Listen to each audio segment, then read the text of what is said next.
Hello friends, welcome back to my channel. ఇవాల్టి మన tasty recipe సొరకాయ ఫ్రై కర్రీ. పేరు వింటేనే నోరు ఊరిపోతుంది కదా. కర్రీ కూడా అంతే రుచిగా ఉంటుందండి. ఒక్కసారి ట్రై చేయండి. ఇది హోటల్ స్టైల్లో నేను చేసిన విధంగా చేయండి. సొరకాయ అంటే ఇష్టం లేని వారు కూడా చాలా ఇష్టంగా తింటారు. అంత బాగుంటుంది. ఇక లేట్ చేయకుండా వీడియోలోకి వెళ్ళిపోదాం. వీడియోని మాత్రం ఎక్కడ స్కిప్ చేయకుండా చివరి వరకు చూడండి. అలాగే మా ఛానల్ సబ్స్క్రైబ్ కూడా చేసుకోండి. ముందుగా ఈ సొరకాయ ఫ్రై కర్రీ చేయాలి అంటే కావాల్సింది సొరకాయ. సొరకాయ అంతా కూడా శుభ్రంగా వాష్ చేసి పై పొట్టంతా కూడా పీల్ ఆఫ్ చేసుకోండి.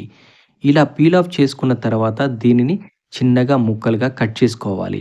ఇక్కడ ఒక ఇంపార్టెంట్ టిప్ అండి. ఫ్రై అయినా సరే, కూర అయినా సరే చాలా రుచిగా ఉండాలి అంటే సొరకాయ అనేది ఎంత లేతగా ఉంటే కర్రీ అనేది అంత రుచిగా ఉంటుందండి. చూసారా? సొరకాయ అనేది లేతగా ఉన్నట్టయితే ఇందులో గింజలనేది రాదు.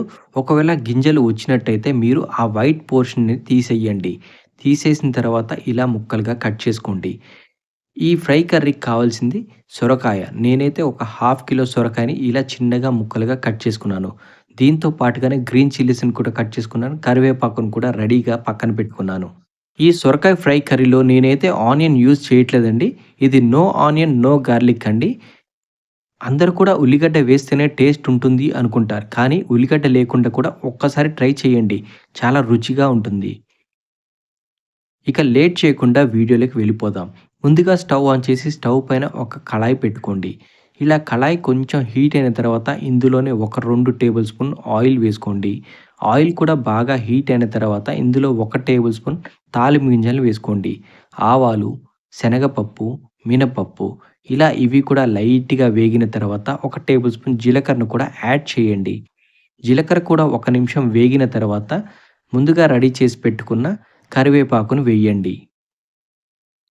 ఇలా ఇవంతా ఫ్రై అయిన తర్వాత ఇందులోనే గ్రీన్ చిల్లీస్‌ని కూడా యాడ్ చేయండి.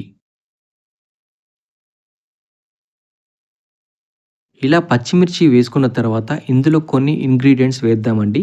ఇవి వేయటం వల్ల ఫంక్షన్స్‌లో కానివ్వండి, హోటల్స్‌లో కానివ్వండి, సొరకాయ కూర తింటే ఎంత రుచిగా ఉంటుందో అంతే రుచిగా మన ఇంట్లోనే చేసుకోవచ్చండి. అవేంటంటే లవంగాలు, యాలకులు, చెక్క, జాపత్రి, అనాస పువ్వు. ఇవి వేయటం వల్ల సొరకాయ ఫ్రై కర్రీ అనేది చాలా రుచిగా ఉంటుందండి. ఒక్కసారి ఈ విధంగా ట్రై చేయండి. ఇలా ఇవి వేసుకున్న తర్వాత లైట్‌గా ఒక్కసారి ఫ్రై చేయండి. ఇలా 1 నిమిషం పాటు ఫ్రై చేసుకున్న తర్వాత ముందుగా కట్ చేసి పక్కన పెట్టుకున్న సొరకాయ ముక్కలు ఉన్నాయి కదండీ! ఆ ముక్కలన్నీ కూడా ఈ ఆయిల్‌లో వేసి ఫ్రై చేయండి. ఇలా సొరకాయ ముక్క అంతా కూడా ఆయిల్‌లో ఫ్రై చేయటం వల్ల ఫ్రై అనేది చాలా రుచిగా ఉంటుంది. ఈ సొరకాయ ముక్కలన్నీ కూడా తాలింపులో కలిసేలాగా ఒకసారి గరిటె పెట్టి బాగా మిక్స్ చేసుకోండి. ఇలా మిక్స్ చేసుకున్న తర్వాత స్టవ్‌ని మీడియం ఫ్లేమ్‌లో పెట్టుకొని ఒక 5 నిమిషాల పాటు బాగా మగ్గించండి.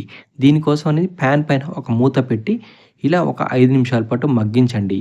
ఇలా మగ్గిన తర్వాత ఇందులోనే కొంచెం ఒక టేబుల్ స్పూన్ పసుపు, అలాగే ఒక టేబుల్ స్పూన్ సాల్ట్‌ని కూడా యాడ్ చేసుకోండి. ఇలా సాల్ట్ మరియు పసుపు వేసుకున్న తర్వాత మళ్ళీ ఒకసారి మిక్స్ చేసుకొని లైట్‌గా ఫ్రై చేయండి. ఇలా ఫ్రై చేసుకున్న తర్వాత ఇందులోనే అల్లం పేస్ట్ వేసుకోండి. గార్లిక్ వాడట్లేదు కాబట్టి ఓన్లీ అల్లాన్ని పేస్ట్ చేసి వేయండి. అల్లం పేస్ట్ వేయటం వల్ల కర్రీ అనేది చాలా రుచిగా ఉంటుంది. ఇలా వేసి ఒకసారి బాగా మిక్స్ చేసుకోండి. ఇలా మిక్స్ చేసుకున్న తర్వాత ఇందులోనే రుచికి సరిపడా కారాన్ని కూడా వేసుకోండి.